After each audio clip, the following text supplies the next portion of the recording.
You experience a kind of a lifting or a shifting of your consciousness, and then a drifting down, and a lifting and a drifting down. And bit by bit, your normal average tends to rise, and the oscillations become less and less. You will find initially that it feels a little odd.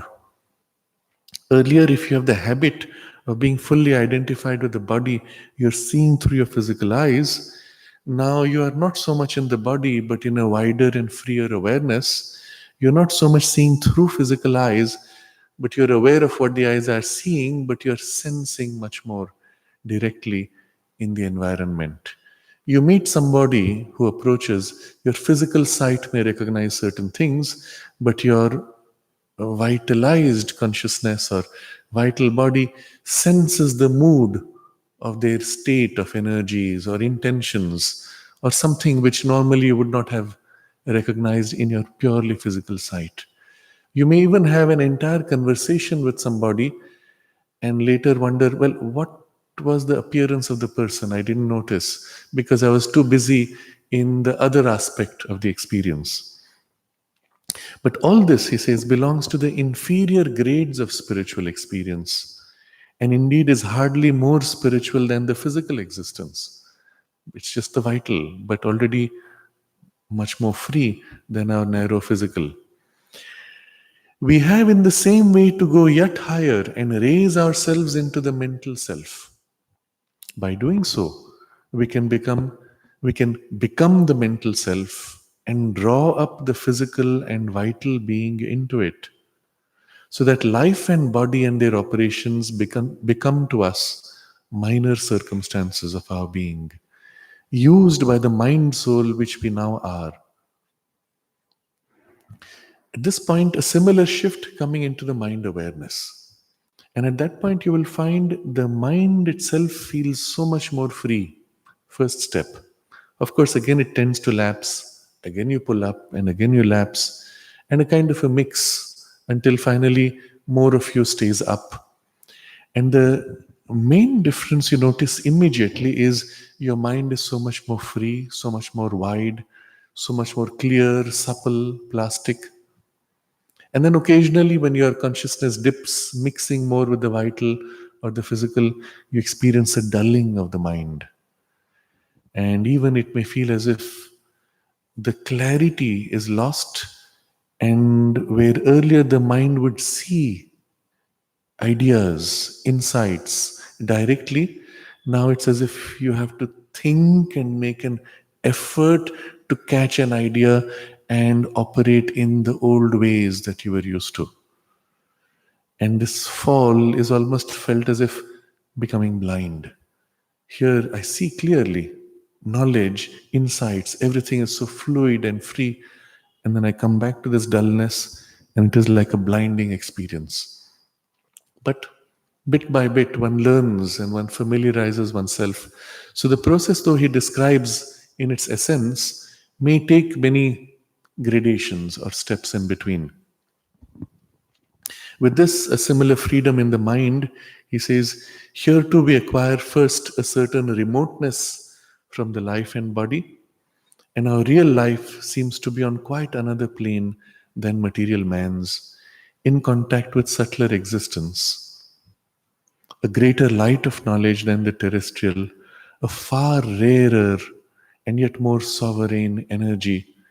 We are in touch, in fact, with the mental plane, aware of the mental worlds, can be in communication with its beings and powers. Not all of this happens immediately. Just that initial stage of being more in the mental body than in the vital or physical, and a relative more or less, is our initial step. But as this grows and it becomes more and more centered in the mental body, you these things become possible, and it doesn't happen to everybody. If you have an inclination, it may happen spontaneously. If you make an effort, you can develop the capacity to sense in the mental world, let's say trends, thoughts, even beings or ideas, or just feel the atmosphere, the mental atmosphere of a space, which is felt as vividly to that mental awareness as the physical smell, for example, will feel in the smell of a physical space. In fact, you will find in the vocabulary, one tends to use a physical vocabulary to describe the atmosphere of the vital or the mental. You'll say, oh, this place has a strange smell, for example. But you're not talking of a physical smell, but the mental consciousness or the vital consciousness. There's something odd which corresponds to that vibration. Or you'll say, oh, this space is so clear and free and bright and fresh. And it does not matter whether there's fresh air or not, it is the quality of the mental consciousness or the vital. So these things become at some point so vivid, so distinct, that one very quickly forgets what it was like to live almost exclusively in the physical senses and identified with the physical body. And sometimes it can be a little disorienting because you may speak in a vocabulary which corresponds to this experience, whereas someone else may understand it in a vocabulary that corresponds to a very different grade of experience, and one has then to learn to adjust. We are in touch with, in fact, with the mental plane, aware of the mental worlds, can be in communication with its beings and powers. Now comes the passage which we paused at last time. From that plane, we behold the desire world and the material existence as if below us. Things that we can cast away from us, if we will, and in fact easily reject when we relinquish the body, so as to dwell in the mental or psychical heavens.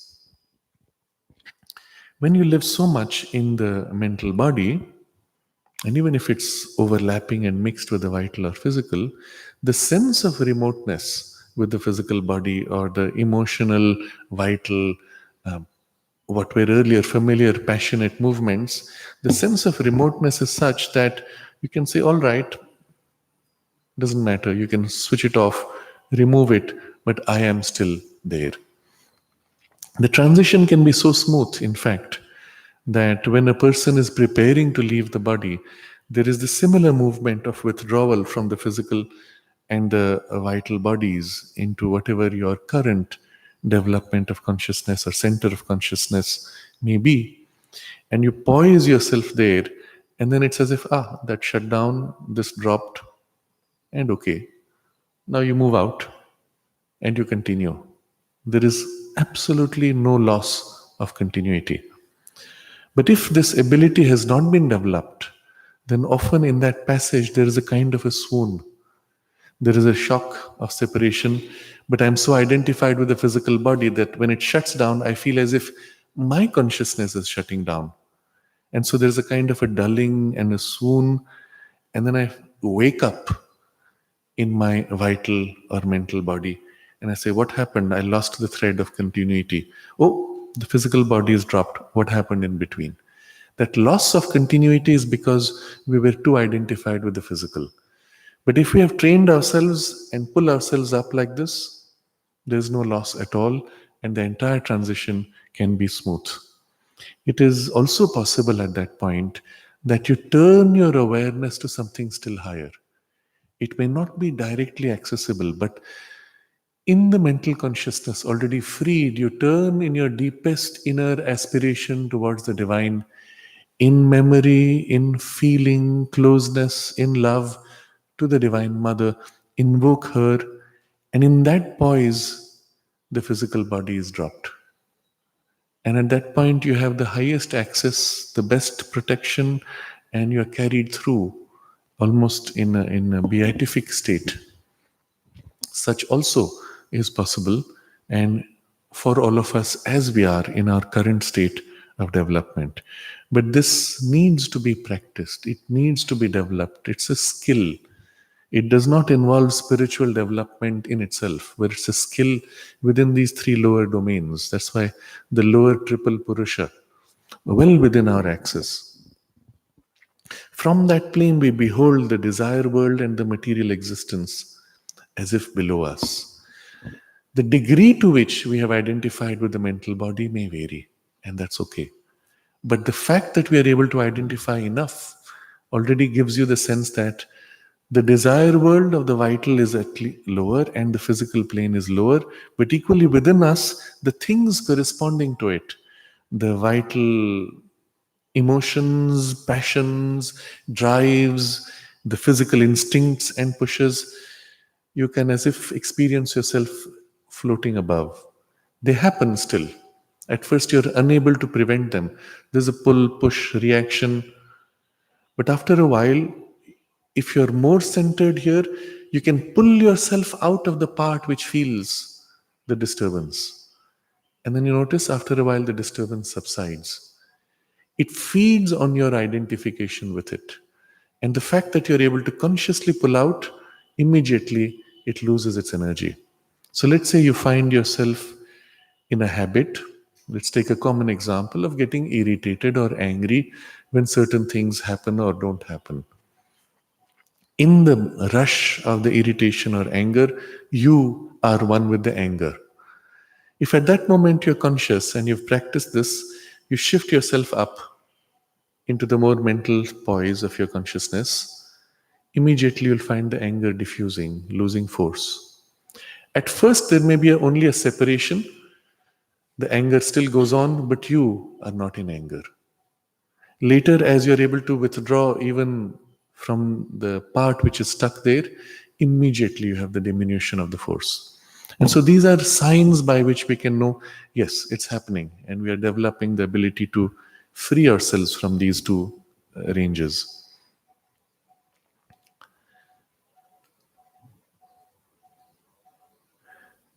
Things that we can cast away from us if we will, and in fact easily reject when we relinquish the body, so as to dwell in the mental or psychical heavens. So the distinction here, mental or psychical, is just a different vocabulary used, but psychical has a more broad connotation. When we say mental, we think only in terms of normal thought process, but the psychical opens us to the inner ranges of mind and the still subtler domains in which you don't have necessarily a thought process, but a thought awareness, which can see without needing to process.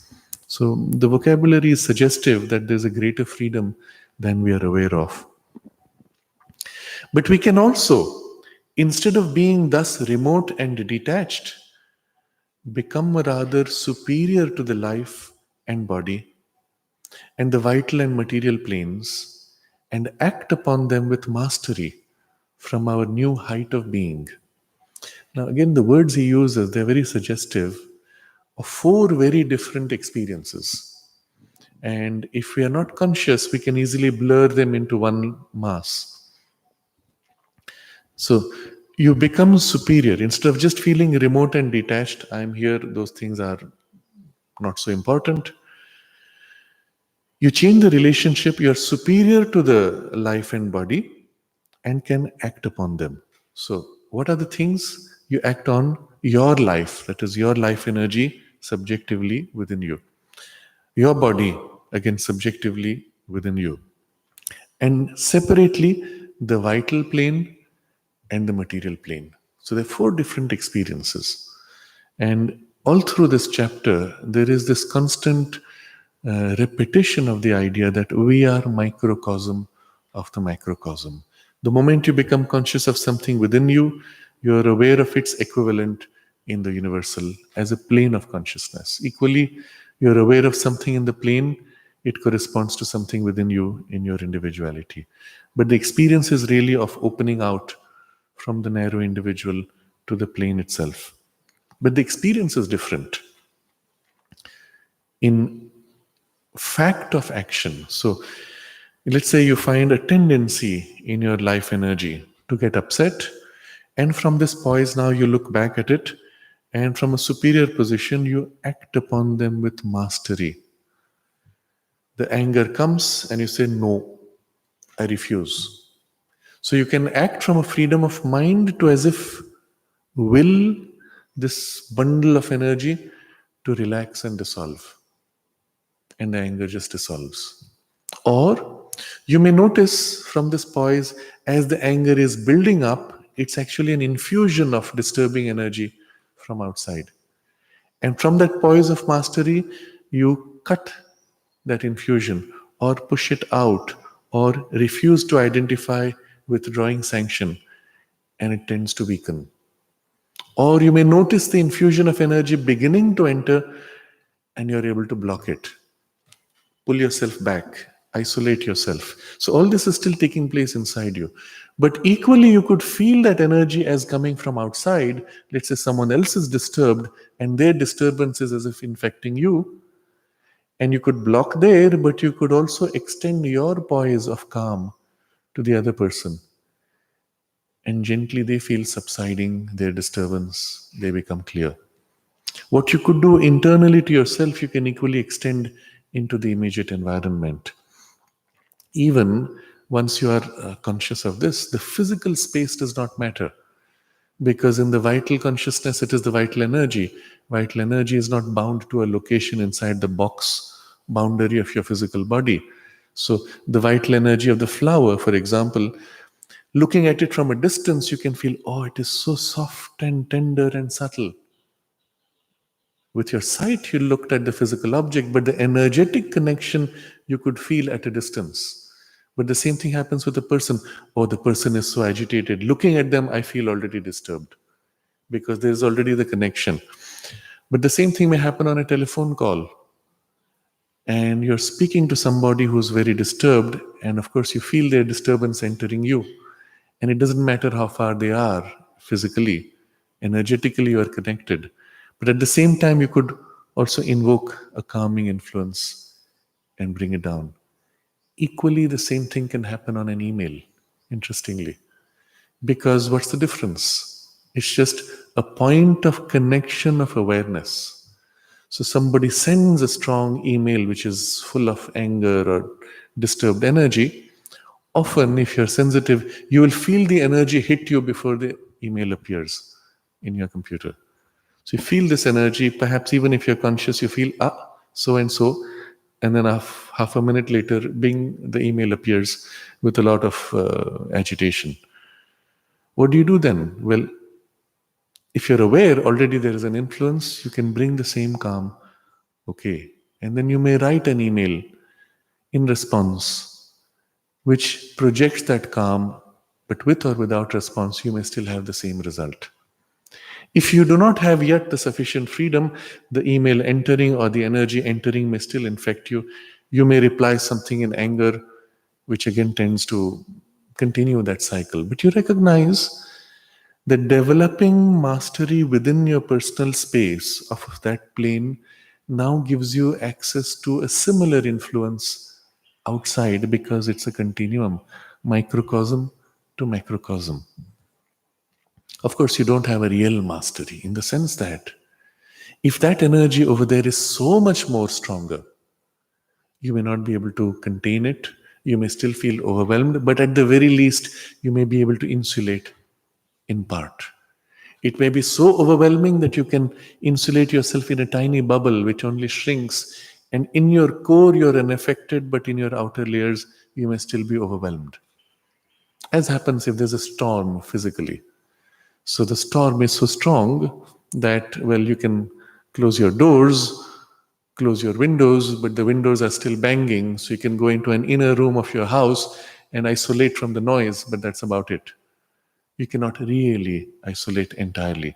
So something similar happens within your own consciousness. You narrow down to a core. But if you have fully centered yourself in the mental plane, the influence of the vital can rarely affect you to that degree. So all of this is to show that there are gradations, there are degrees, and it's fine that we make steps. But we must come to that point where we have a full freedom in the mental, then you can act within your vital and to a great extent outside. The same thing on the physical, even in the body. But remember, we took examples earlier of how the vital consciousness can act on the body to make it more resilient, to make it more strong, to immunize it to some extent from excessive heat or excessive cold, etc. But the mental action on the physical body can be even more interesting, because maybe we looked at some examples of this. The mind can lean into the physical consciousness and change patterns of energy through the life force, but also change patterns of response and relationship. So maybe all of my life, there was a certain person who, because I was a child, I had a certain relationship with. Oh, this person, he's always angry, he's always scary, stay away from him, very dominating, disturbing energy, terror, tyrant, whatever words we use as children towards some teacher or somebody. So let's say after many years of having been away from that space, you come back and now you meet this person after 20 years perhaps. You have grown so much. You are no more the same person. And then you look at the person and say, oh, poor fellow. He is just this little, very small, petty, agitated bundle of excitement. Oh, poor fellow. You have no more the same relationship. What changed between that relationship and this? He's still pretty much the same. Maybe he's weakened in vitality, but your mind's approach, or rather, the mind embedded in the body and the way it looked towards this and set up a certain relationship, that has changed now. And a large part of the change was in isolation. You forgot that habit of mind. You came back, and a new habit, fresh sight, fresh relationship formed, which was much more real. But you didn't need to go out and spend 20 years to come back and change it. You could right now enter into your physical mind and reshape, relook, and change completely your way of responding to a person, to a situation, to anything. Now, this can go very far. You can actually, for example, all of us have this habit of viewing tomorrow or day after, or let's say the next 1 week, with a certain fixity.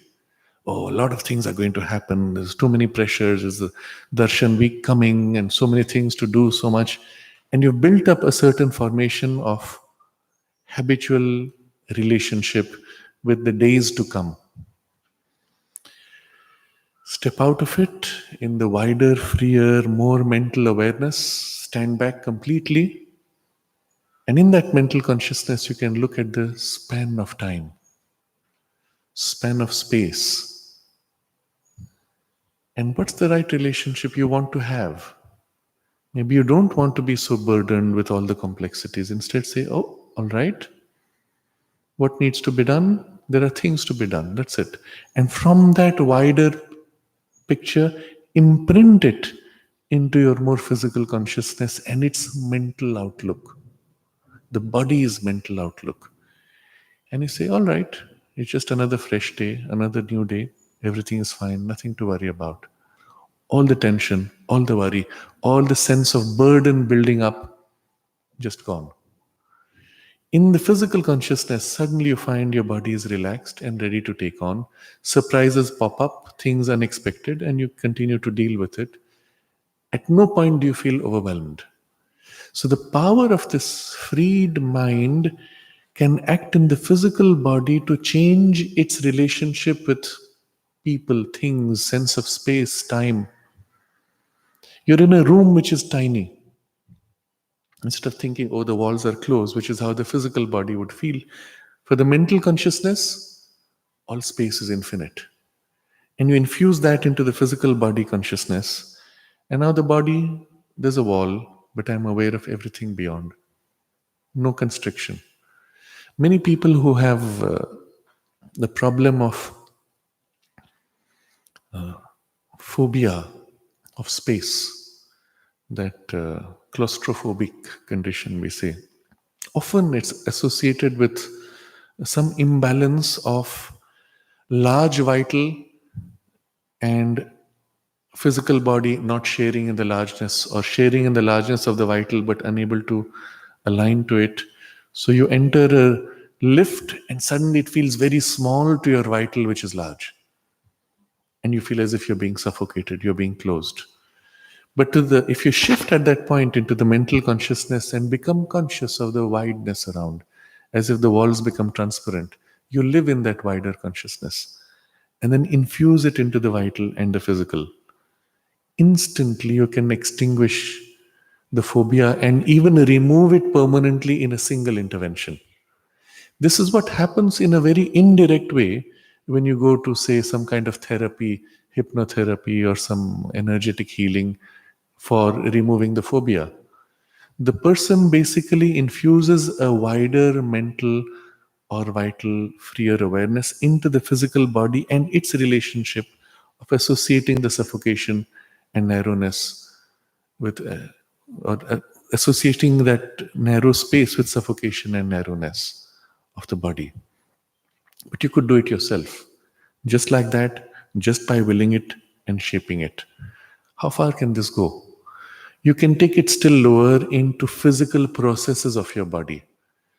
You have physical likes and dislikes. Food tastes good or bad from years of habit. Oh, I dislike that. I always find it too difficult, too strong, too intense, too whatever. You can reprogram, so to say, your like or dislike in taste. Go still further. In your digestion, every time I eat that food, my body gets a stomach upset. You can reprogram that, and now you can take the food and have no stomach upset.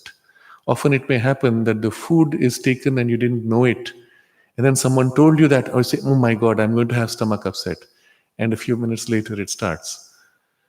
But if you didn't know, sometimes it passes through. Or your body has recognized the food and says, oh, I'm supposed to have a stomach upset. But all of this can be reprogrammed. I remember once at some point when I was told I have high blood sugar and I have to cut back on sugar. I said, what do I do with this craving?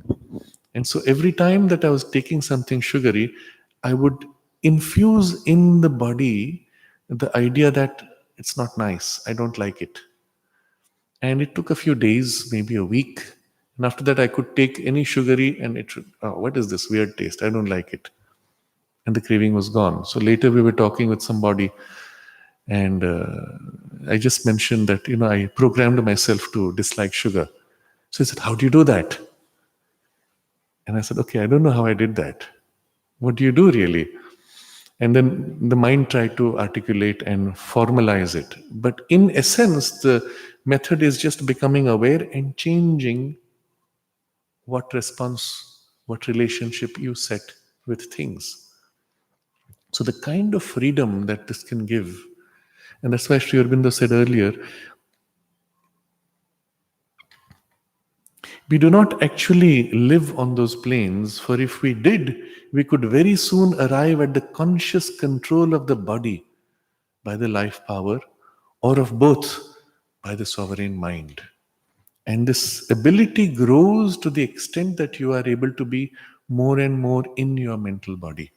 And let's recognize that whatever you're able to do first is only a beginning, and there'll be other steps.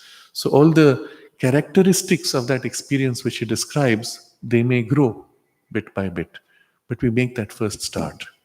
Again, how far can this go? As I said, you can modify your stomach's instinctive relationship with food, digestion. You can also enter deeper into physical processes and as if reprogram or change them. You can teach your body to be able to intensify its capacity to manage any amount of heat or any amount of cold or many things more. Then extending this to the physical world, material plane. If you can do this within you, can you do it outside you? In principle, as the boundary between this person and the rest of the universe becomes more blurred, you will find it extends. You may take a flower and be able to feel what it has and be able to modify, influence slightly. in the beginning, a little bit. Oh, it lacks water, or it lacks energy, it needs something. And it's as if something in your consciousness leans in and gives to it what it wants. Many people do this unconsciously. They have such a natural affection and love for flowers. They take a flower and give it so much love that they're pouring life force and loving nutrition of various kinds. And the flower tends to remain blooming longer than with someone else. But something of that type can be done consciously. Equally, if one exercises this will, it can go even further. You plant a seed with a specific intention that this plant will grow to become more resilient to, let's say, a change of climate. So you take a plant which is normally adapted to a cold climate, you have brought it to Auroville, and now you're planting the seed with the idea that we will train this plant to adapt to a warmer climate. And that intention consciously placed in the seed, from the point the seed begins to grow, that intention is filling and shaping its relationship with the environment. And maybe in a single generation, the plant has already made a significant adaptation. You take a few seeds of that and plant again and amplify the change. And within 2 or 3 generations of seeds, the plant is fully adapted to a different climate. And such kind of interventions, of course, more easily done in elastic or plastic changing life forms. Equally, you could infuse this into people, or let's start with examples of animals. A dog who is growing, your mental awareness, your power of clarity of thought, you can infuse into the dog, which is what happens generally between the dog and the owner. The dog looks up to you and absorbs something of your consciousness. The owner gives affection to the dog and infuses something of his consciousness, and there's a change that takes place. But you could consciously nudge and push a particular quality and form the character of the dog. If you now persist a couple of generations down, you have developed a new breed of dogs with a particular characteristic. I found it very fascinating because I had recently some exposure to a border collie dog. And there were certain tendencies. I said, where did this come from? Whenever a car is going by, he needs to bark and chase and try to nip at the wheels. I said, where does this come from?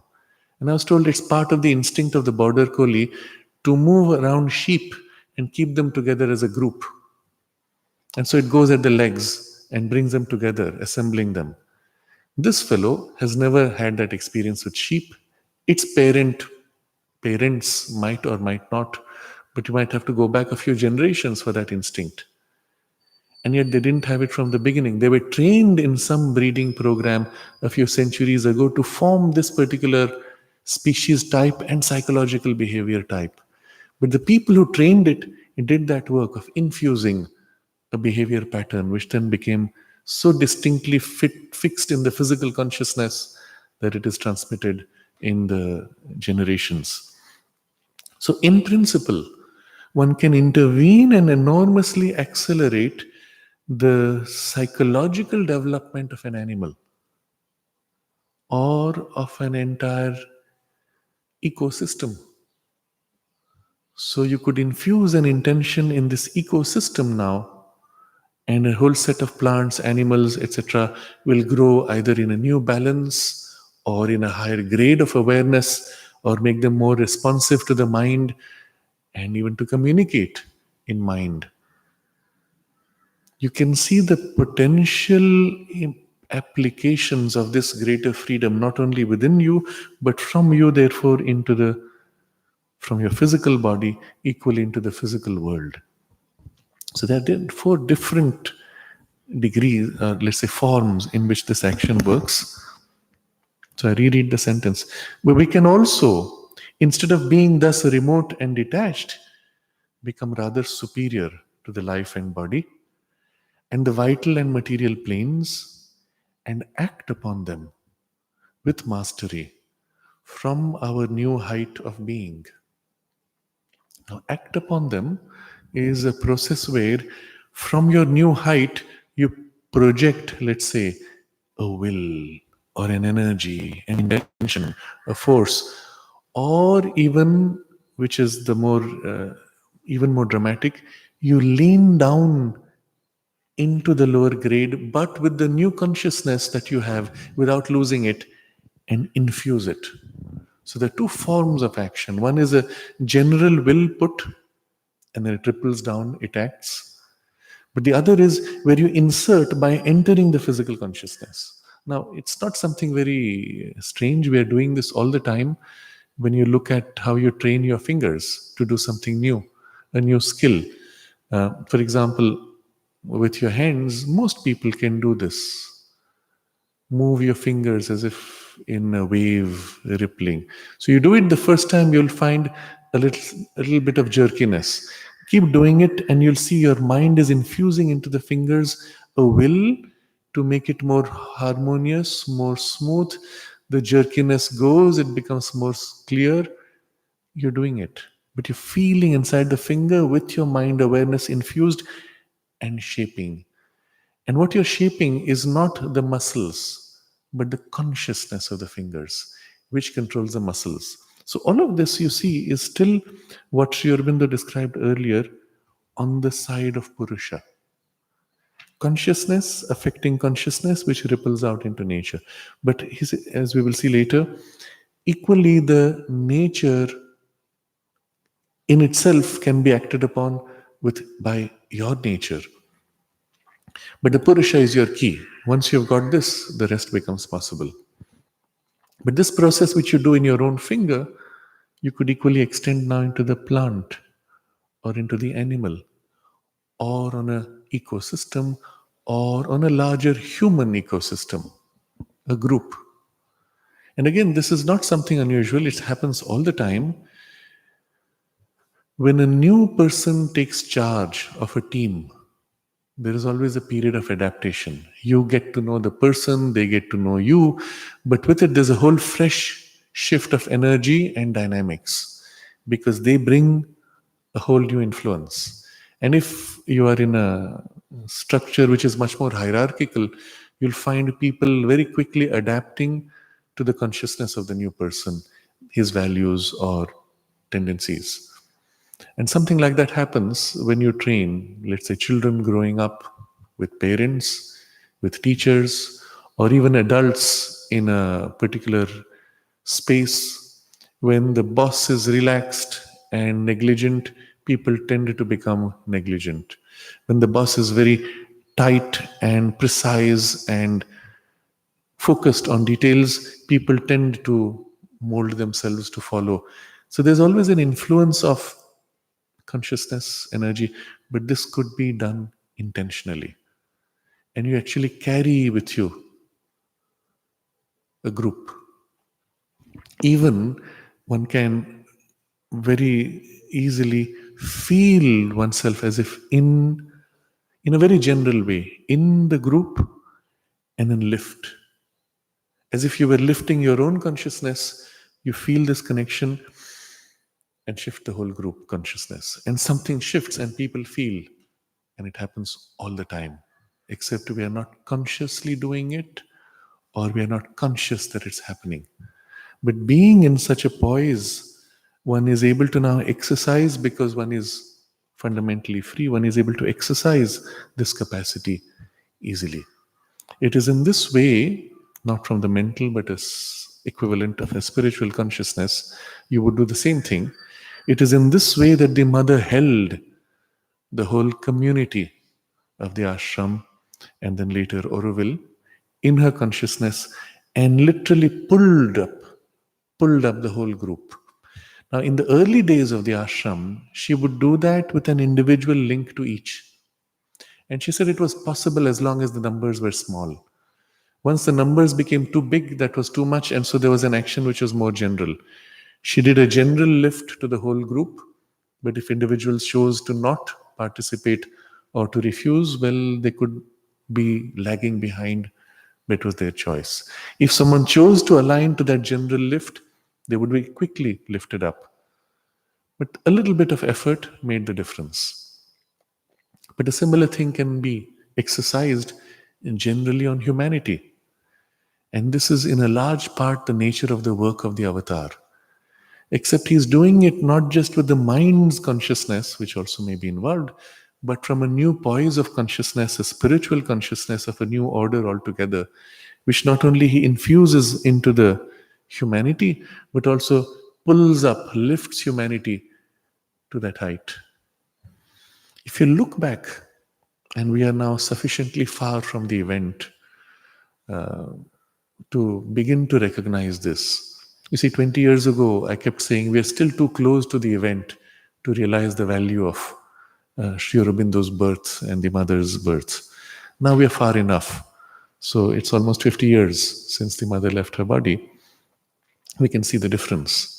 What you see in the history of the last 200 years, maybe even 300 years, all over the world, there was this sudden turning up. It began slowly, it built up, and about, let's say, 120 years ago, 1900s, or maybe 10 years before and after, you see this seething of thoughts and ideas all over the world. Everybody is looking for new hope, new possibility, new world, new humanity, new way of living. All these ideas are rushing and often quite chaotic in their way. And that's because the avatar had already taken birth, and the very fact of his approach had begun the build-up, and now it was preparing. And then as Sri Aurobindo comes into his own, 1914 is where we can say that he is decisively poised now in a supramental state of consciousness, living from there. We may say overmental, supramental, but the distinction was at that point not so important. The highest supramental ranges were available to him, though not lived in, but the lower ranges of the supramental were very much his normal poise. And he's beginning his action in the world. Immediately, there is the First World War.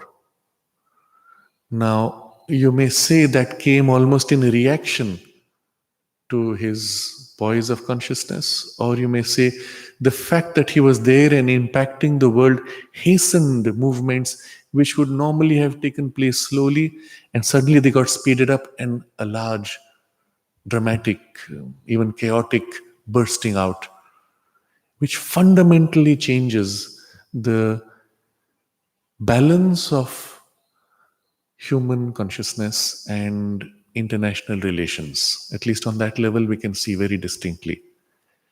And he's writing the Arya at that point. There's this huge downpour of knowledge, beginning 1914. While he's writing the Arya, you have the First Great War going on. And then as he finishes the Arya, the war also stops. The timing, you see, is so perfect. And in that point, he has already described what is to happen next and explained why. And you see all that working out. Same thing happens again, 1938. 37 to 38, there is a build-up of such an intensity. People in the ashrams felt the new world is imminent. The birth of the new world is just happening, and they could feel in the atmosphere this almost blissful build-up. And suddenly there's the Second Great War. And with it, they are forced to turn attention more for what is to be done for protecting humanity, and so on. I'm showing you a connection here in the nature of the work that he was doing, because he was doing for humanity. It had its corresponding positive, negative, revolt or acceptance and results. Had he been only focused on an individual development, there would have been no significant impact, at least not in this manner. There would still be an impact, but more like you bring a hot sun close enough, everybody feels the heat and warmth. They feel good, but they don't change. But if the consciousness spreads and fills everybody and lifts them, everybody feels the change, and at that point, the change can be disconcerting. Oh, what's happening to me? I don't know what's happening to me. And a part of humanity pulls back resisting and becomes now the resisting point for the evolution or even delays. Or another part says, oh, this feels so good. and allows itself to be carried. And you find a rapid evolution in one part. And of course, the stresses and the dissonance between these two extremes. This, of course, in a grand scale, in a spiritual influence of the avatar. But the pattern, the principle can happen with a mental consciousness in your vital body, in your mental body, in your vital environment, in your physical environment, and the physical body. So, or in an immediate space which is under your immediate responsibility, and so on. The principle we understand, and this is what he's describing here. But we can also, instead of being thus remote and detached, become rather superior to the life and body and the vital and material planes and act upon them with mastery from our new height of being. Another sort of dynamis than physical or vital energy, something that we may call pure mind power and soul force, which the developed human being uses indeed, but derivatively and imperfectly, but which we can now use freely and with knowledge, becomes the ordinary process of our action. So, in brief, the sentence is another sort of dynamis, something that we may call pure mind power and soul force, becomes the ordinary process of our action. While desire force and physical action fall into a secondary place and are only used with this new energy behind them and as its occasional channels. So, of course, it would be much more interesting to see the same thing happening from a spiritual consciousness, which is what Sri Aurobindo and the mother were doing. But we are now still looking at a mental consciousness. And so let's take a few examples of this. Pure mind power and soul force. Remember, we have been using soul in a more general sense. The five soul or being, fivefold soul in man and world, and that was the context. So the soul force is of the soul of mind, and with it this mind power. That's the primary energy of action, the dynamis, the thing which dynamizes. So we don't have a problem with energy because we associate energy with vital. So it's the dynamizer and the dynamis. Then physical or vital energy, something that we may call pure mind power. Pure because it is no more mixed with the vital and physical energies. Unlike our normal action, which even though mental in origin is heavily mixed with our vital and physical energies. So let's say you sit down, we have to do this. You see what's happening internally? There is a mind will, and then there's the passion of the life force, and then there's a physical tension which is built up. We have to do this. And you're pushing on all three. Which is stronger? If you see the very character of this, we have to do this. It's largely a push in the vital with some content of the mind and some content of the physical. And then that translates into action. For some people more physical, some people more mental, some people more vital, depending on your roles. And temperamentally, depending on which is more strong in you, that's the kind of role that you tend to take. Somebody who's primarily driven by thought will tend to take a position of planning. Someone primarily driven by the vital will tend to take the position of leading, pulling, pushing, or the physical will be a more material form of work. But always the three are mixed. The pure mind force can happen only when you are able to separate in purity your consciousness into the mental body as distinct from the other two. Even a mentalized physical is not enough for that. You are mixed with the vital and physical there. So we may call pure mind power and soul force, which the developed human being uses indeed, but derivatively and imperfectly. So this person who says we have to do it, he's drawing on this energy, but he's deriving from a higher part of himself, which he's not conscious, infusing and mixing with his vital and using it to lead his vitality. So you will see often when people make a deal, in a particularly a business deal, a large part of the transaction is of a vital character, and some part of it is the mental. And the mental part says, okay, you benefit, I benefit this much, and we have a deal, and the deal is still a vital connection. So we have derived, and it's used imperfectly. The pure power of mind would be where you come, I come, we discuss, and there is such great clarity that it's inevitable, and we do what is right. There is no deal, there's no quid pro quo, there's no exchange required. It's just the right thing to be done, and it's done. Mix into it the vital, and of course, you can have a greater effectivity. Mix into it a physical, precise action, you have even greater effectivity. But which is your primary driver that makes a big difference on the quality of the work and the ability to sustain. So if you have a strong vital driver, let's say, we made a deal, a tiny misunderstanding later can provoke a violent reaction and an equally violent reaction. You betrayed me, now never again. Pow, you cut off. Strong vital reaction for the same force turned against. But if it was clarity of the mind, we'll say, oh, what happened? Why was there this? What can we do so it doesn't happen? You correct for it. But if you have only the mental dynamics but without the vital agency, you can do a lot. But for people who live more in the vital, you may not be able to carry them with you. And so the person who's most effective in the world is one who has first this base of clarity and freedom of the mental dynamics, and a strong vital, and a trained and disciplined physical, which resonates very easily with this clarity of mind. And these three aligned make you an excellent instrument, not yet a spiritual instrument, though, unless this consciousness now turns to serve a still higher truth. But at least you are an effective instrument. So, the developed human being uses indeed, but derivatively and imperfectly, but only the developed human being, not the normal, undeveloped humanity. But all of us, given enough opportunity and training, can rise to this poise of a more developed humanity. And that's what our education originally was intended to do, to bring you much more into this poise of the mind's status as the prime driver. Do this because it's right.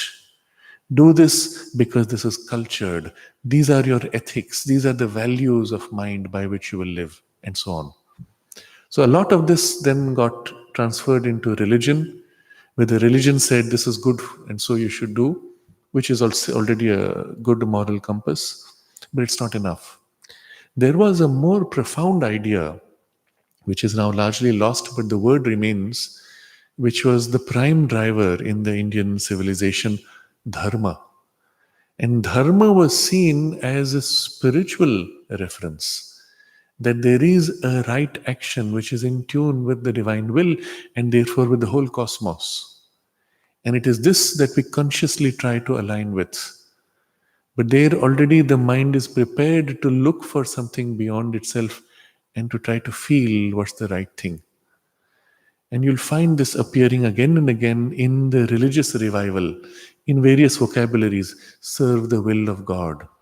Or in this, Maria Montessori used a vocabulary trying to detach herself from the more religious form. She said, serve the cosmic purpose.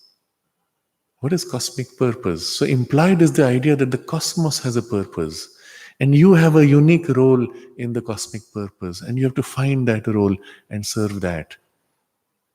All of these put you in touch with something higher.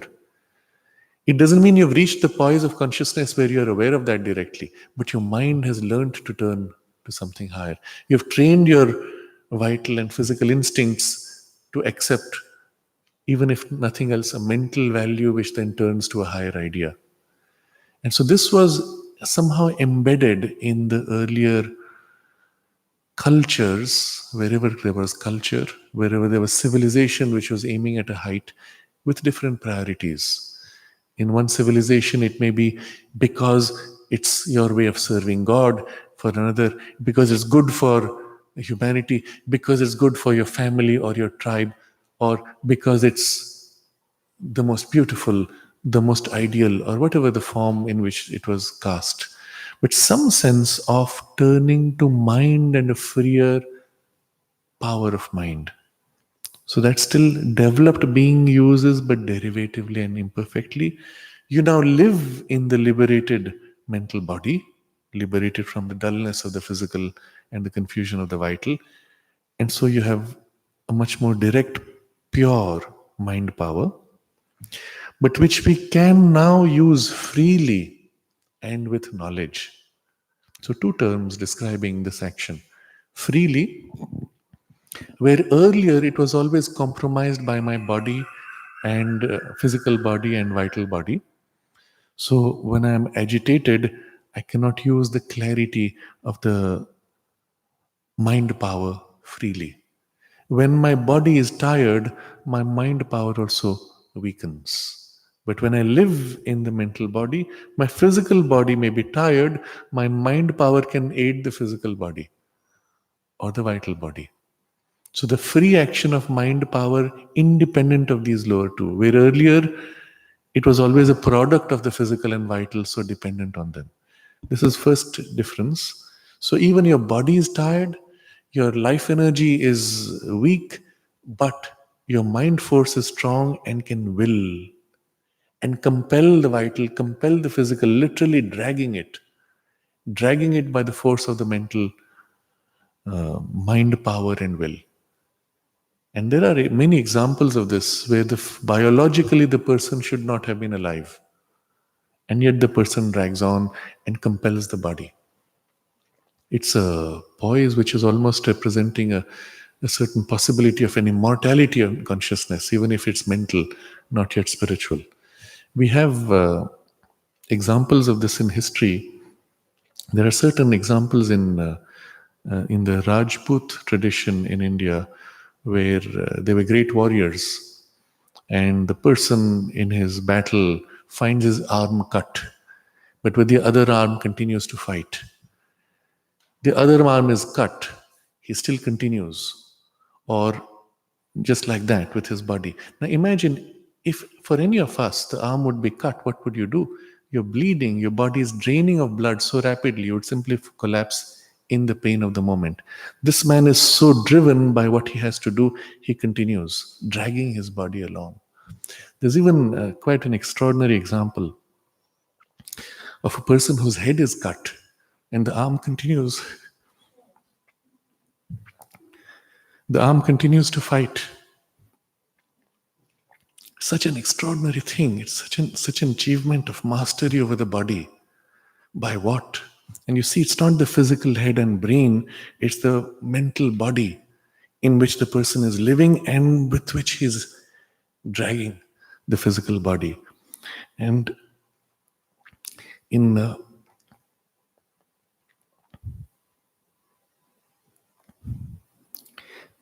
many great cultures, you'll find people having attained to that kind of mastery, almost opening to a spiritual, but not yet. It's still in a mental domain.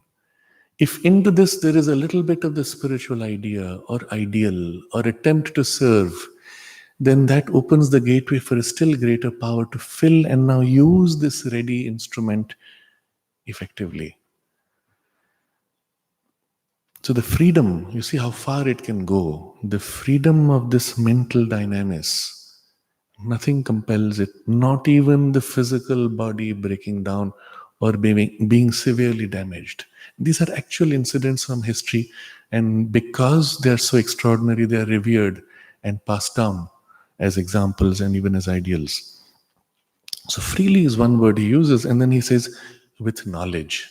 What does it mean with knowledge? You'll say, but I have never studied this. Where is my knowledge about these things? And it's precisely that's the point.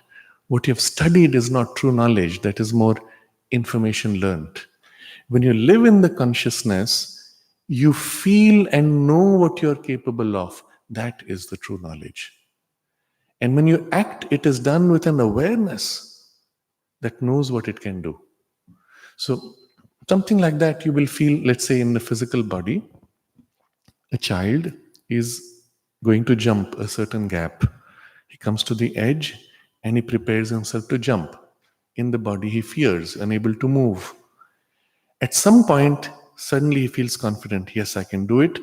The body knows it can do, and then he makes the jump. That's the knowledge. But in the physical body, of course, it's so dulled, you don't even call it knowledge. You will call it instinct. My instinct knew what to do, and I did it. In the mental body, though, now it is clarity of awareness. So you take the flower, you could replace flower by animal, human, whatever situation. You take that object, you feel, oh, there is this imbalance. You know in your consciousness, which is identified, this can be changed, I can do it. And then in the very awareness of your knowing, you begin to change, shift, and the thing is done. The knowledge is inherent in the very quality of the free consciousness. And that's the true knowledge, and that's the effective knowledge. You don't need to have learned from a book or from somebody else. Of course, at this level, freed from the body, a lot of knowledge can be acquired from outside, but in a similar way. You watch someone doing it. Oh, how is he doing it? And a part of your consciousness identifies, and in the identification, you catch the imprint. Ah, yes, I know I can do it. But until then, it was as if in my mind, in my body, it was an alien experience. Having seen someone and identified with their experience, I catch and I say, ah, now I know how to do it. And then I find in myself the necessary power, skill, quality which I draw out now to match what I experienced in them in a way. And now I draw it out and do it. So this is the true sense of the knowledge with which you're exercising. In the very knowing of a problem, you know already what you can do or cannot do, or what you need to do to fulfill the lack which you have, and so on. So, but this dynamics we can now use freely and with knowledge. What was earlier there only as in the developed human being, derivative and imperfect. And so this pure mind power becomes the ordinary process of our action, where earlier it was exceptional or derived or imperfect, is now your norm because you live there. What does that mean? Ordinary process of action. Everything you do emerges from there. Even if you have a vital and a physical action, the guide for the vital and physical is from the mental dynamics. What does that mean in practice? If you had, let's say, a strong vital drive and you're pursuing the vital drive, at some point, suddenly your vital says, but is it worth it? I don't think I will ever succeed. And suddenly the vital goes into a withdrawal. I can't do this. It is beyond my capacity. I have lost hope. And it goes into a negative spiral. But when driven by the mental dynamics, the vital drive is not following its instinct of its incapacity or hope or pleasure or desire. It's following the dynamics of the mind. So the vital may say, but it's not going to happen. It's not benefiting me. It doesn't give me satisfaction. I'm getting no pleasure from it. But the mental dynamics, being the primary driver, sets aside all those values. I do because I know I have to do. And the vital shares in this drive because I know I have to do. Or the physical, similarly. So when the mental dynamics leads, it overrides using the vital and physical drives, using their form, it overrides their primary drive with this higher drive. So this becomes the ordinary process of our action, while desire force and physical action fall into a secondary place and are only used with this new energy behind them and as its occasional channels. So now two things are happening. You can infuse the vital and physical, lead them, but you can equally act directly by passing the physical and vital channels. And in that case, your mental dynamics forming a strong idea can ripple out and influence other minds. And others you may use within yourself or other through others, but there are occasional channels. Much more is being done on this level. We are in touch and sympathy also with the mind in cosmos, conscious of it, aware of the intentions, directions, thought forces, struggle of subtle powers behind all happenings, which the ordinary man is ignorant of, can only obscurely infer from the physical happening, but which we can now see and feel directly before there is any physical sign or even vital intimation of their working. So at this point, your individual mind sheath opens out to the larger mind in cosmos. Conscious that there is such a thing. First, what is this mind of the cosmos? For a physical body and physical consciousness, the physical body of the universe is all that exists. Similarly, in the vital body, you're aware of the vital world as the primary thing, of which physical world is as if a small, denser part. But in the mind body, you're aware that the whole universe is as if one gigantic mental conception, mental awareness, a cosmic mind which is forming everything, leading the vital energies and forming the physical appearances. Unless mind can see and guide, life force cannot flow. Unless mind can guide life force to form and repeat in form, physical appearance cannot be stable. Always it is the mind which is the primer driver. Mind which is the universe, even in a way. And we come to a very interesting statement made by, I think it was one of the founders of the quantum physics. I think it was Schrodinger, but I'm not sure. And he says something like this. Earlier, we used to think the whole universe as one gigantic machine. But now, more and more, the universe appears to be one gigantic thought. As if conceived by whatever. We don't want to say God, but one gigantic thought someone would have conceived or just appeared out of nowhere, whatever you choose. But implied is there is someone who conceives. But from a yogic perspective, we will say the one who conceives is therefore above thought, supra-mental.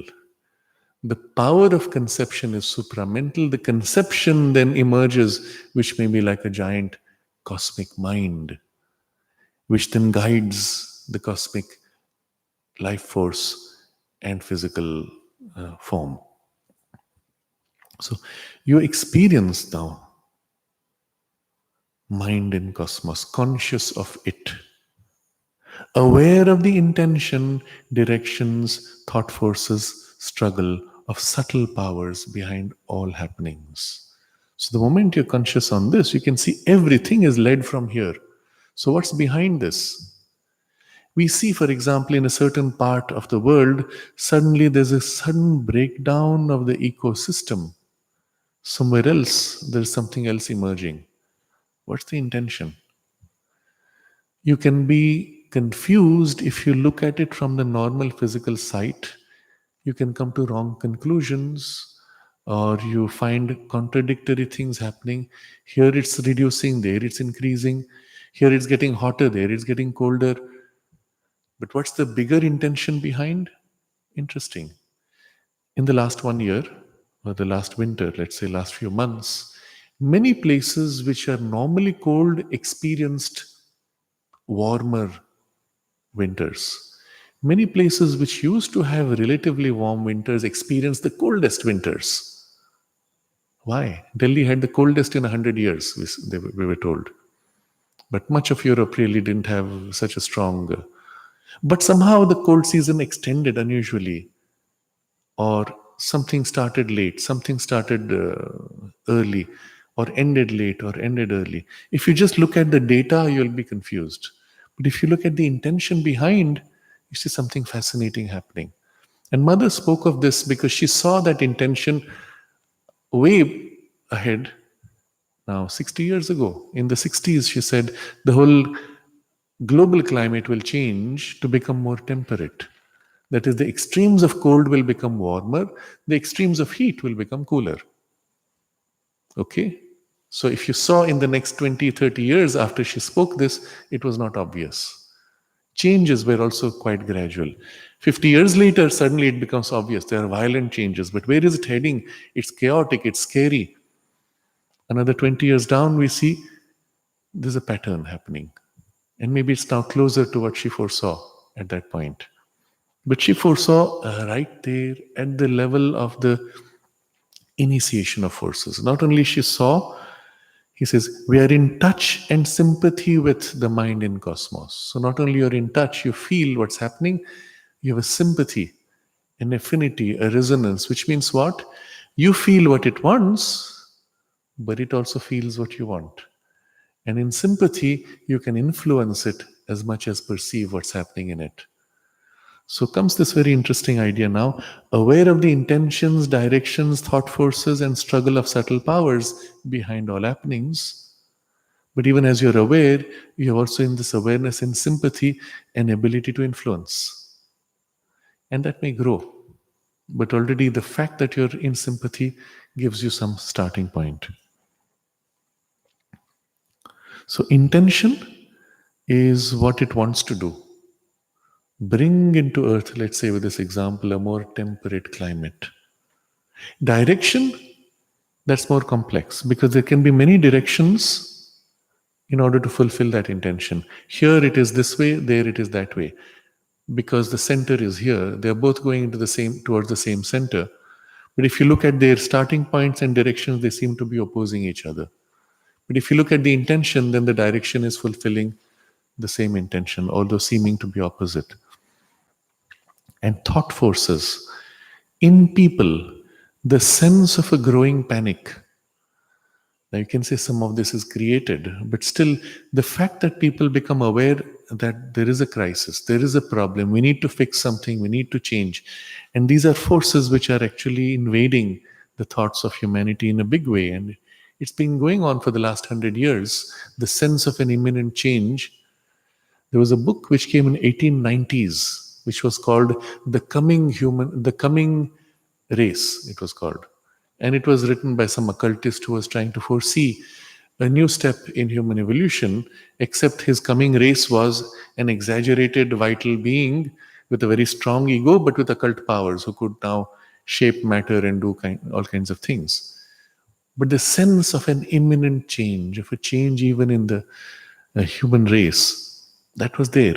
So there were these thought forces which had already been released and were working to shape the human thinking, first caught by the elite, those who are most open to pure idea, and then seeping down through cinema, through comics in those days. So you had Superman and then you had Batman, and they were superheroes, heroic powers who could do things which ordinary human beings couldn't do.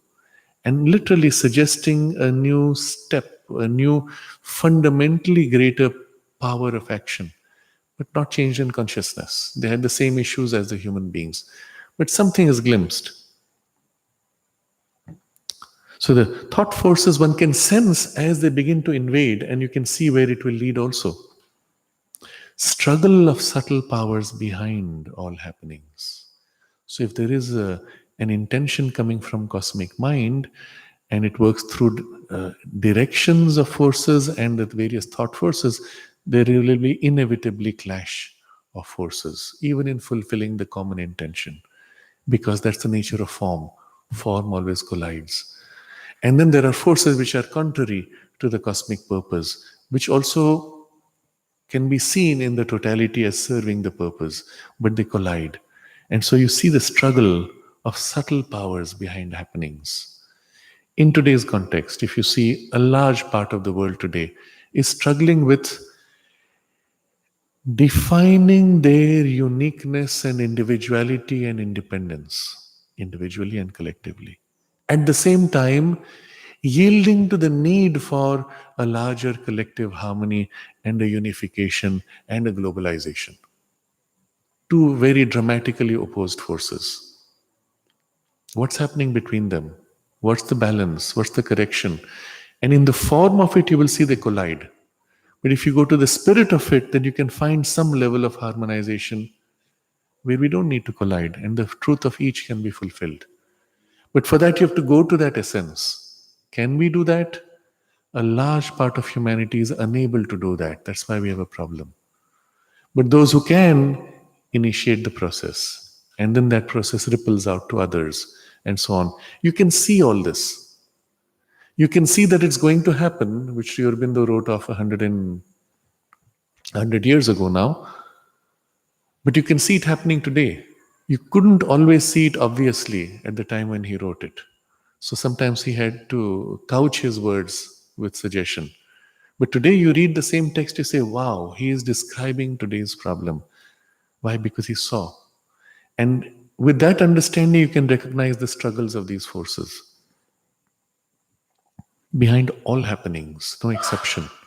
The most casual and trivial, you'll see what was behind it, which the ordinary man is ignorant of or can only obscurely infer from the physical happening, but which we can now see and feel directly before there is any physical sign or even vital intimation of their working.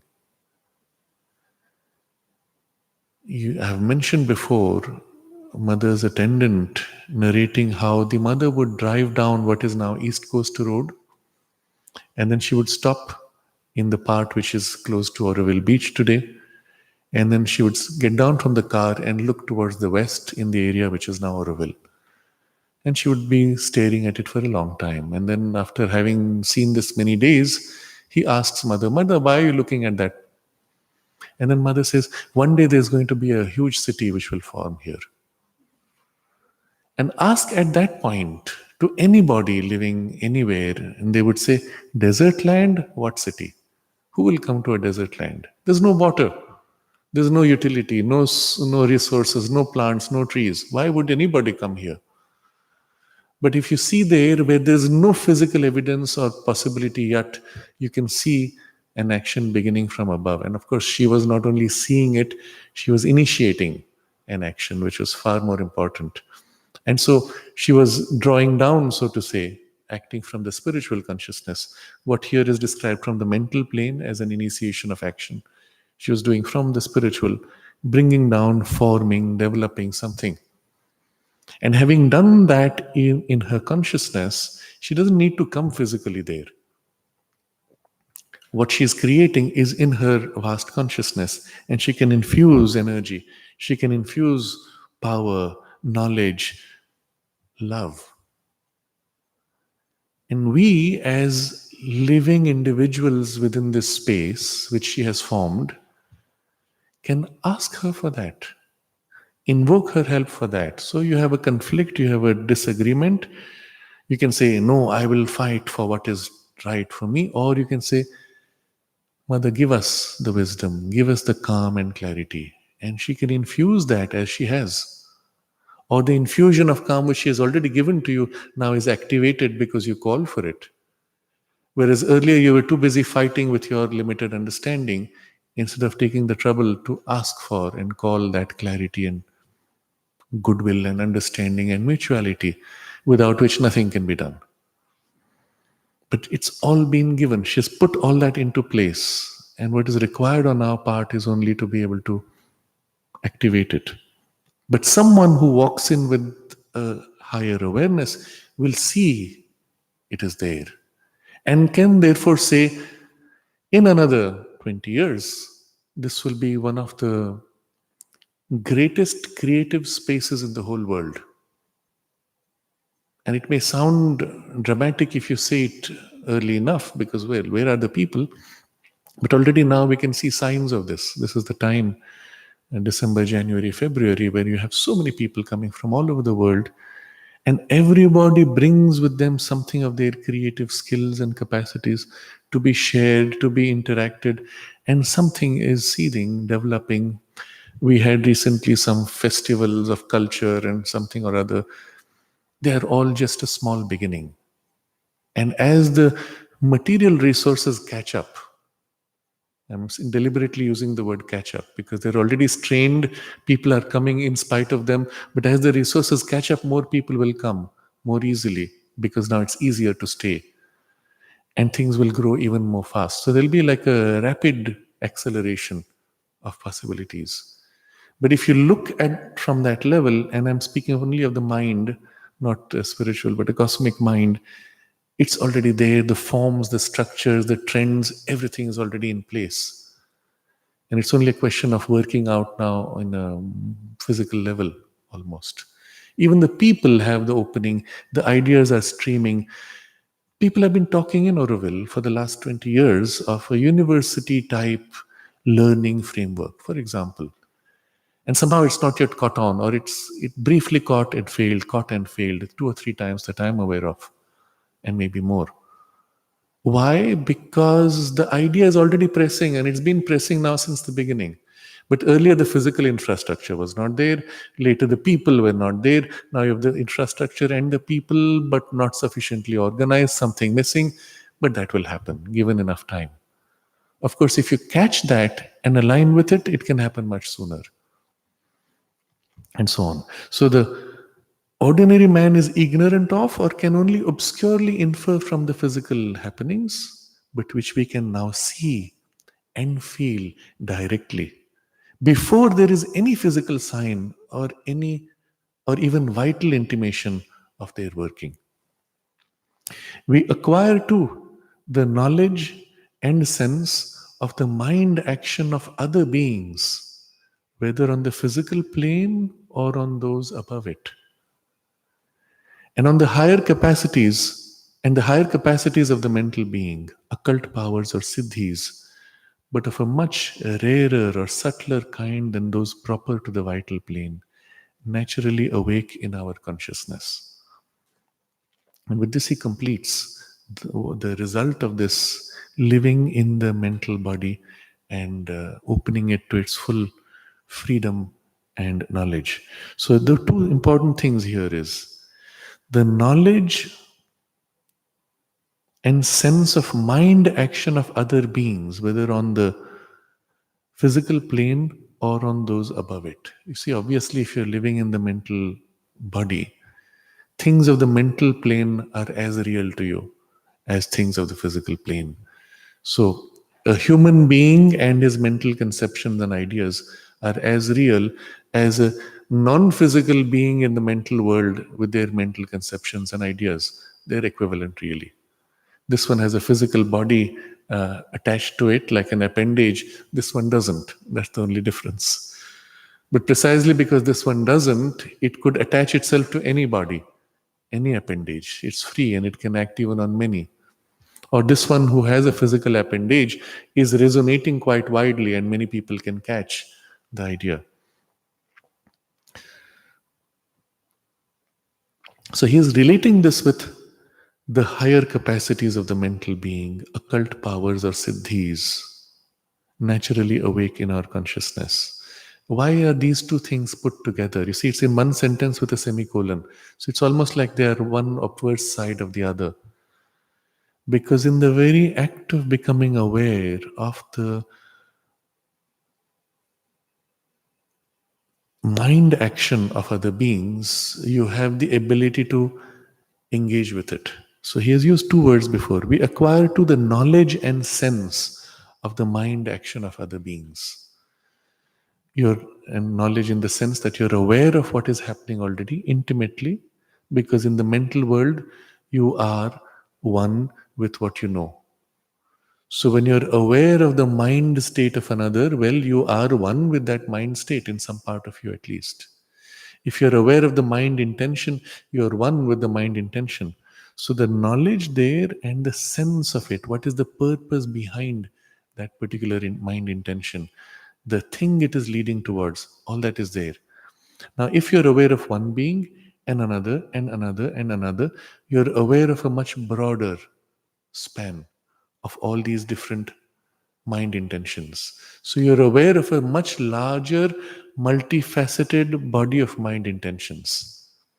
And on that level, you can tilt, modify, bring in a new element, or like a conductor who has so many different instruments, weave them together into a harmony that allows something to happen.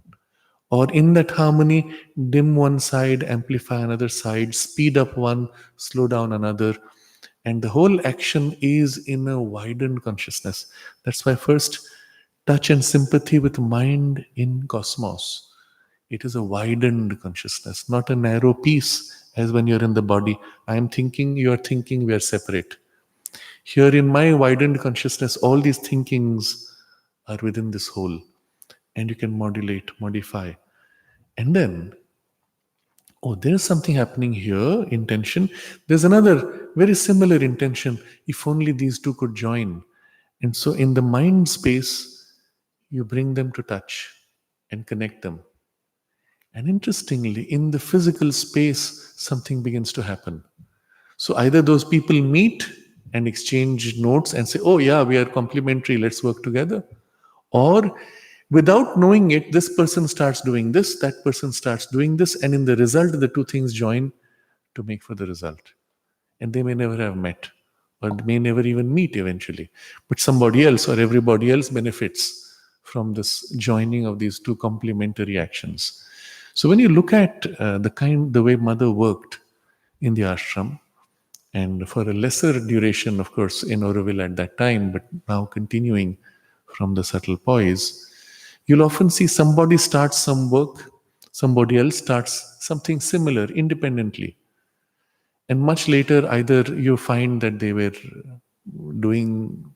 complementary, or they develop completely distinct forms of what they were starting, which seemed to be similar. And there's a resonance taking place on that level in the mind where they're actually helping each other. But because in the mind, in that larger cosmic consciousness, there was an intention, let's say, not to repeat the exact same things, they were given two different forms, or the goal was to make them complementary, and all that could be decided there. Mother has an entire passage, we had read of it many months ago, where she describes how she would act on people and sometimes groups of people. And she said, it's as if you are rearranging numbers and putting them in alignment. But it's not numbers, she says. It's as if it has that feel that this clicks, this fits. 2 plus 2 is 4. So kind of 2 plus 2 joins with 4 or resonates with it, and you align them. And of course, 4 resonates with 16 because 4 times 4. You're thinking in numbers here, but it's something like that. Oh, this vibration, this action, this resonates. And she said she would bring together, arrange them, put them in harmony. And you notice there's one thing missing, without which all this could not happen. So you initiate that action of the missing element, which catches its own instrument, without you engaging directly with any human beings. And the result is things happen. You will remember there is a very interesting letter of Sri Aurobindo where he speaks of Coué, who was a healer in France, and he was teaching people to heal themselves by positive affirmations. And it was called the Coué method. It became very famous for a while and then gradually faded out.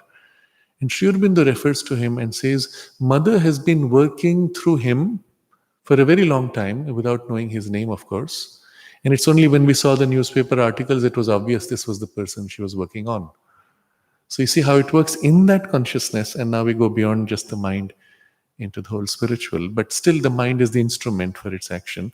So in this larger consciousness, there's an idea which needs to be infused because it's missing in the current human trend and development. So the idea is put out and somebody catches, and you can feel this quality of mind which has caught it.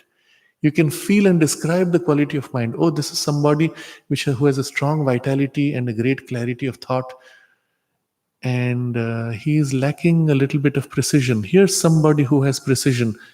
I bring this person close, or let energy of mind, thought, intention. And there's a whole chain happening on the physical level. You are not concerned with the details of the names and the forms, but only in the push of the intention and the direction that it's going. So there's a very interesting discussion of the mother. I had wanted to read from two long passages of the mother, particularly regarding the projection out of the body. But here I will read of this one thing, what happens when you connect in the mental consciousness.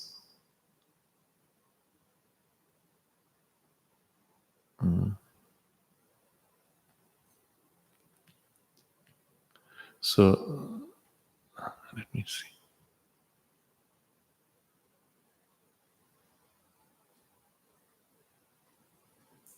So someone asks, for example, I think of someone who is in Calcutta. Then if my thought goes there, I ought to have the knowledge of. And then mother says, thought is only conscious of thought in the mental world.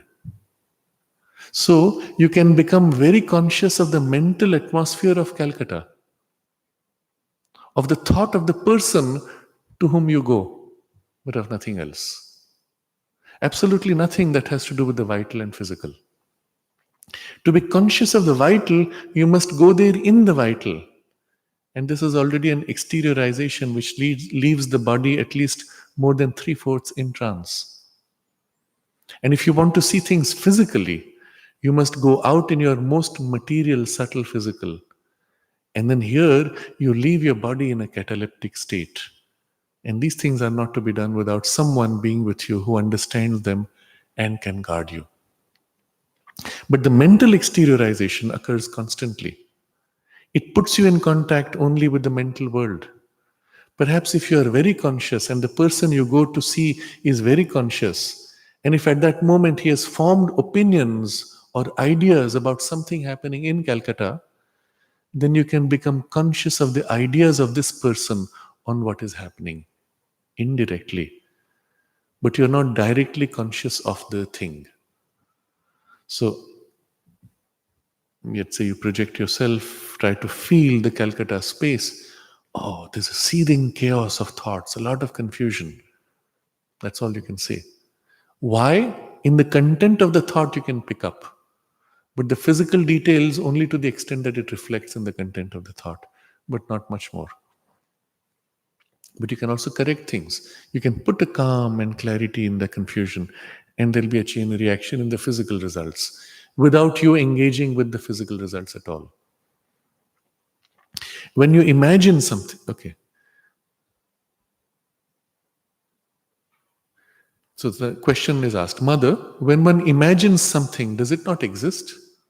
Mother, when you imagine something, it means that you make a mental formation which may be close to the truth or far from the truth. It also depends upon the quality of your formation. You make a mental formation, and there are people who have such a power of formation that they succeed in making what they imagine real. There are not many of these, but there are some. They imagine something, and their formation is so well made and so powerful that it succeeds in being realized. These are creators. There are not many of them, but there are some.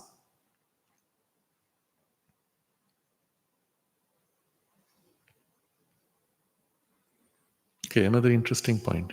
If one thinks of someone who doesn't exist or who is dead, someone asks, Mother, what do you mean? What have you just said? Someone who doesn't exist or someone who is dead? There are two absolutely different things. So the person clarifies, I mean someone who is dead. Mother, someone who is dead. If this person has remained in the mental domain, you can find him immediately. Naturally, if he is no longer in the mental domain, if he is in the psychic domain, to think of him is not enough. You must know how to go into the psychic domain to find him. But if he had remained in the mental domain and you think of him, you can find him immediately. And not only that, but you can have a mental contact with him and a kind of mental vision of his existence. The mind has a capacity of vision of its own, and it is not the same vision as with these eyes. But it is a vision, it is a perception in forms. But that is not imagination. It has nothing to do with imagination. So, again, I give an example here. Let's say you enter this space, taking Calcutta as an example, and there's a whole lot of demonstrations going on. You enter the mental space and you feel the chaos of all those ideas clashing and the forces creating more confusion. You feel that, and immediately in the mind's perception, you see this turbulence, waves clashing, or it may take a visual form as if spikes, sharp edges, bright lines, colors, etc. But that's the mental vision, very different from the physical sight. And it's not imagination, it's a perception of what's actually happening in mind's vision. So it has nothing to do with imagination. Imagination, for instance, is when you begin to picture to yourself an ideal being to whom you apply all your conceptions, and when you tell yourself, why it should be like this, like that, its form should be like this. When you see all the details and build up the being. Now, writers do this all the time because when they write a novel, they imagine. There are those who take things from life, but there are those who are imaginative creators. They create a character, a personage, and then put him in their book later. This is to imagine. To imagine, for example, a whole concurrence of circumstances, a set of events. That's what I call telling a story to oneself. And it can be put down on paper, then it becomes a novel. There are very different kinds of writers. Some imagine everything, some gather all sorts of observations from life and construct their book with them. The 100 ways of writing a book. So she keeps talking about imagination. This truly is imagination. But as I say, if they are very powerful and have a considerable capacity for creation, it is possible that one day or other there will be a physical human being who realizes this creation. This too is true. What do you suppose imagination is? Have you never imagined anything you? And what happens? And so she has a conversation. People ask about function of imagination, but we can skip all that. The point being, in the mind, you sense the mind world. In the vital, you sense the vital world.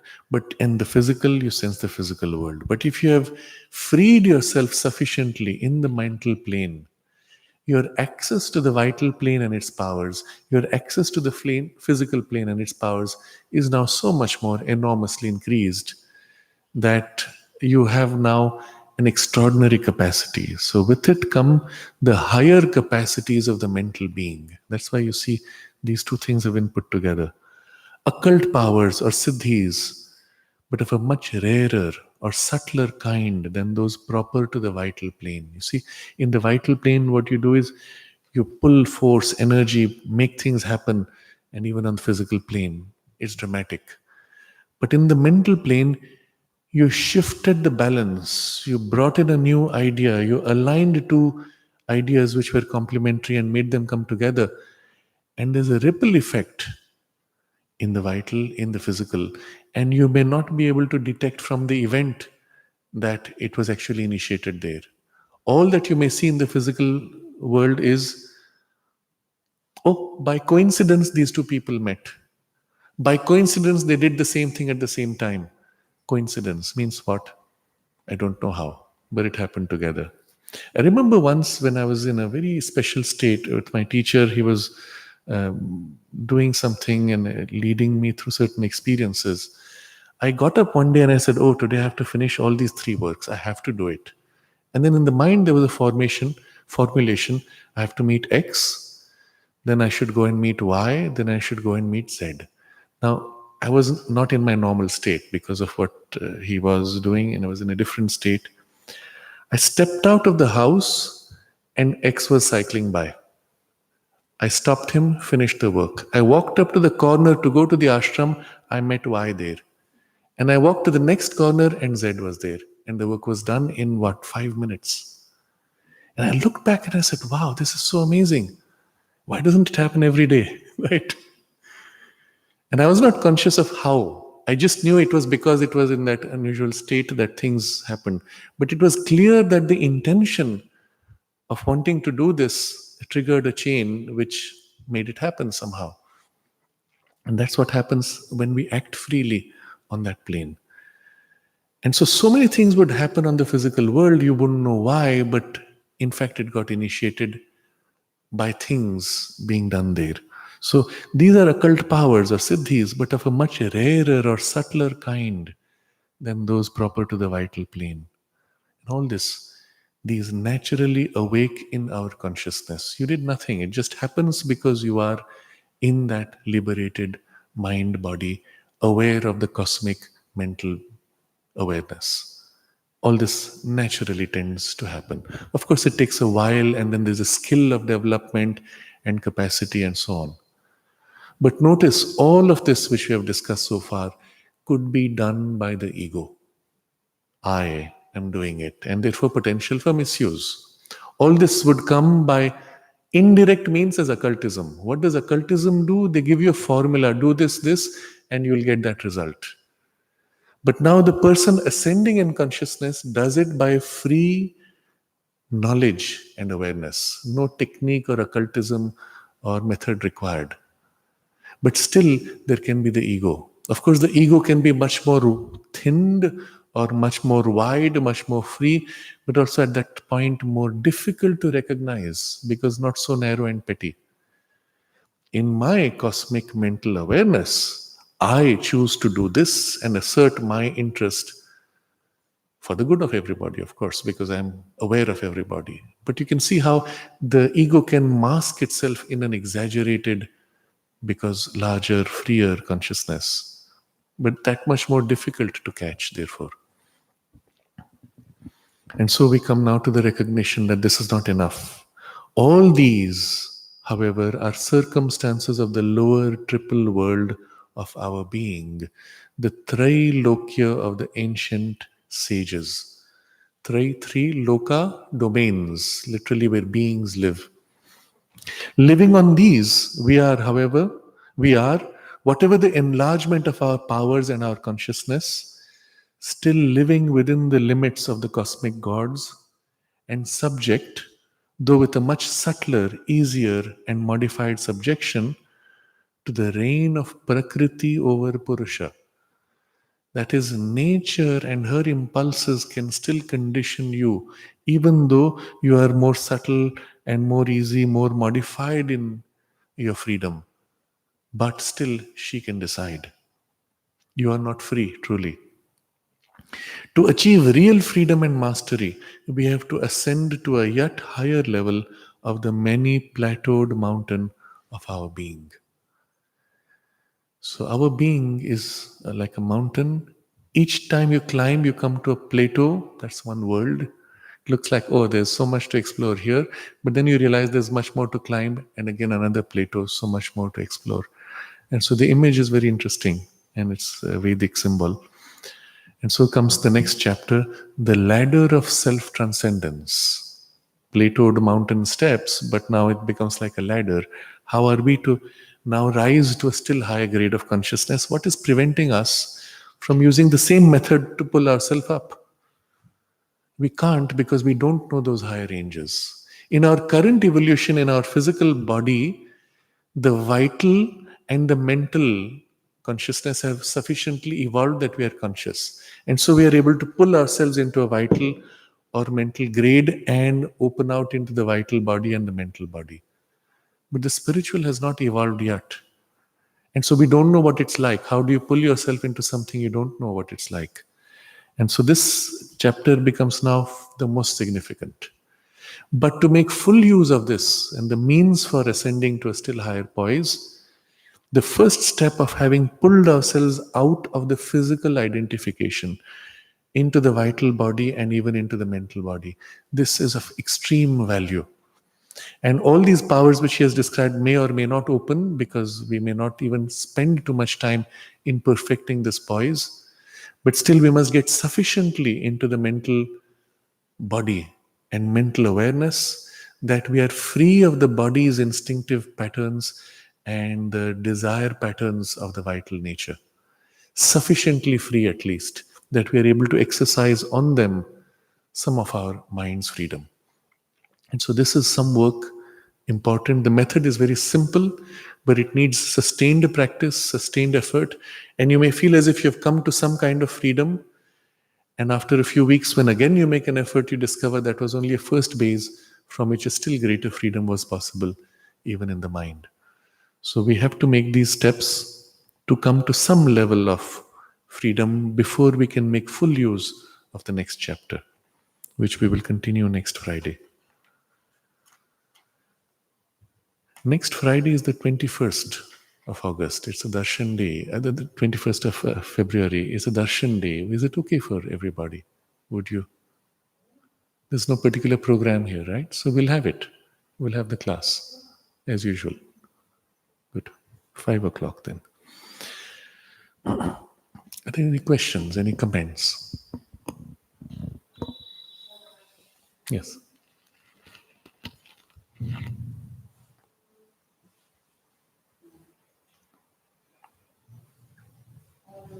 I have read always in the mother's books, on the fatal day are those beings that are not always different.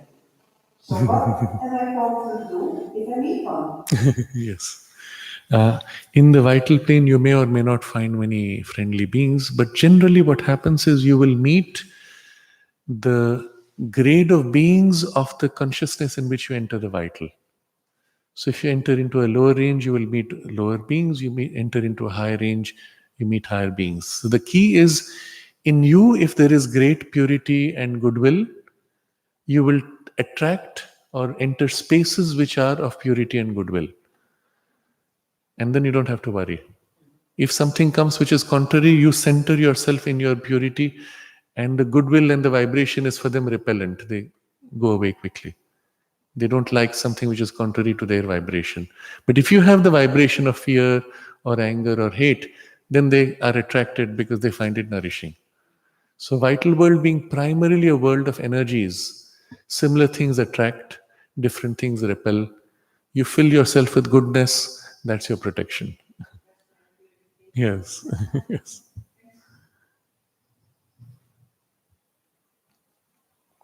But it's equally true in the vital relations we have with people. When you're full of goodness, you attract people of goodwill also. You spoke about the cosmic intention, how the climate change would moderate. I'm wondering what would be the purpose of the utility of this change to a moderate climate for our spiritual evolution. Yes. So the change to a moderate climate is not the result of the mind, but of the supramental consciousness. Mother said it was the outcome, or it will be the outcome of the supramental working in the physical world. So ever since, and this has the change since 1956, that the supramental force is active in the world, there's a whole chain reaction top down. First acting in the mental plane, in the minds of people or all beings, and then through that pressuring the vital, and then through that pressuring the physical. So our way of thinking has changed. We think more globally, less narrowly. This is one of the results of that influence. But equally, because it has put a pressure on the beings of the vital world and their action in the physical world, which includes their action on the weather. There is also a change there. The supramental force being primarily a force of oneness and therefore of harmony, its result on all those beings is to bring them into greater harmony to the extent that they yield. To the extent that they oppose, you may even have momentarily greater disharmony before they are compelled eventually into a greater harmony. So that's what you see in the chaotic passage. Of course, in physical terms, what humanity is doing is not helping because we are cutting more trees than trees can grow. We are poisoning the environment, etc. But the supramental force is able to take all that and use it for its own means. So the fact that we have less trees today may cause other problems for us, but the supramental force will use that pattern to accelerate the change to bring greater harmony. If we plant more trees, the supramental force will use that to accelerate the change and bring it in a more healthy harmony, and so on. Either way, it is compelling things through the long passage if we resist, or through the short passage if we align to harmonious action. But it leads us to the goal of greater harmony eventually. And that is reflected in the weather, a greater harmony, more temperate climate, less variations of extremes. So it's a good thing. It's a good thing. They are making such a mess about the change of climate. The mess is still genuine in the sense that we have enormously disbalanced Earth's natural processes. And that's why I said, if we take the harmonious route, we will get to the harmony sooner. If we take the disharmonious route, which is the current route, it will be a longer route, but we will still be compelled through it to an eventual positive outcome. The result is the same. I mean, whatever the means. Yes, but it may take longer. We choose this way. It may take longer and it may involve more suffering. And so, right now, much of humanity is still in the longer and more suffering routes.